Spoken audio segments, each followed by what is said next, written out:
UWI provides clarification on the UWI St. Augustine South Campus at Penal de Bay operations, St. Augustine, Trinidad and Tobago, May 21, 2025.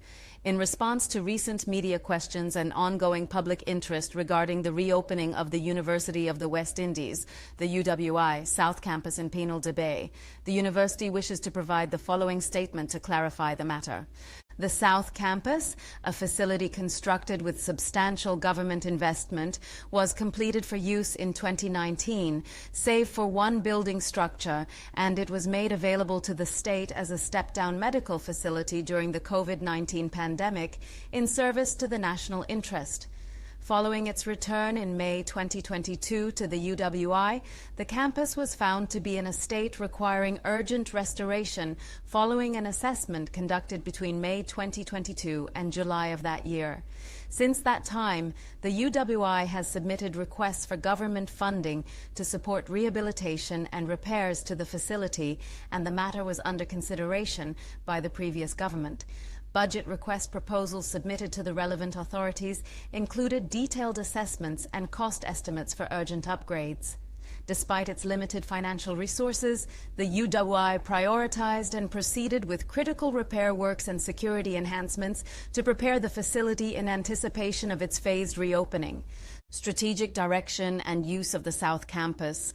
It was originally intended that the new Faculty of Law would be the flagship faculty of the South Campus. However, in 2017, staff and students from the Faculty of Law protested the move to de Bay. In 2018, a decision was made by the then UWI administration not to relocate the Faculty of Law to the South Campus. Instead, the campus decided that a newly established self-financing and sustainable global school of medicine, GSM, would be the flagship of the campus. The decision to establish the Global School of Medicine at this location and to designate it as a medical education hub was a strategic move, years in the making, following multiple rounds of internal planning and consultation.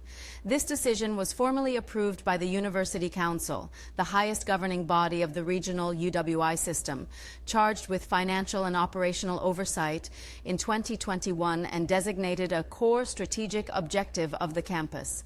Since then, the UWI has made several pronouncements about this GSM, the most recent being pronouncements by the Vice-Chancellor at the University Council meeting in May 2025.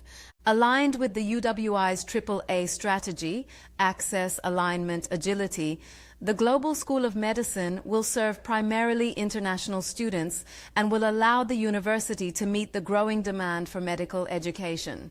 Notably, this will redound to the country's economic and social benefit through increased access to education, medical services, international visibility, and foreign exchange earnings. The South Campus is also intended to support delivery of selected programs across multiple faculties, including the faculties of Science and Technology, Food and Agriculture, Engineering, Humanities and Education, and the Faculty of Medical Sciences, which will be delivered in blended formats. The aims would be to increase access to persons from the South and Central who would not ordinarily be in a position to attend the St. Augustine campus.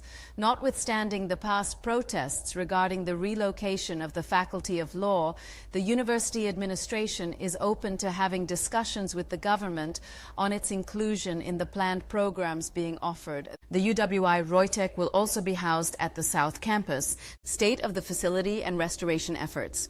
The South Campus, having remained largely underutilized for several years, has experienced some natural deterioration in certain areas. Key restoration to the main buildings, the academic building, 3-story main teaching and learning facility, Students' Union, auditorium, moot court, health facility, cafeteria, and gymnasium have already been made to a high standard and they are ready for occupation.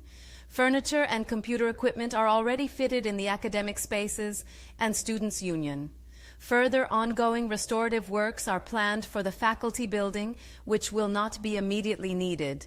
A phased restoration is planned and will be implemented as funding becomes available.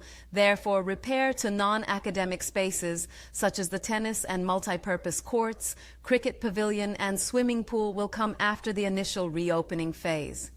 While key areas have been landscaped, an ongoing landscape contract is at the tender stage. Importantly, these challenges are not unique to the South Campus. The UWI St. Augustine campus itself is also managing the realities of an aging infrastructure, with several long-standing facilities now requiring further investment. The university must balance its commitment to academic excellence with the fiscal limitations of maintaining and modernizing its physical assets, ensuring all critical spaces are safe, functional, and in line with international standards for education. The university has included requests for funding to support rehabilitation of the campus in its official submissions to the government. While the UWI is doing everything within its means to optimize resources and enhance its financial resilience, such as reducing costs to the tune of $300 million over the past several years, and entrepreneurship ventures, government support remains critical to fully operationalize the facility as a hub for high-quality, international standard education. The university welcomes ongoing dialogue with all key stakeholders, including the Ministry of Tertiary Education and Skills Training, and welcomes the opportunity to provide updates as restoration efforts advance in phases. The recent site visit to the South Campus was a preliminary private meeting and not intended as a public or media tour. A media walkthrough is being planned for a later date.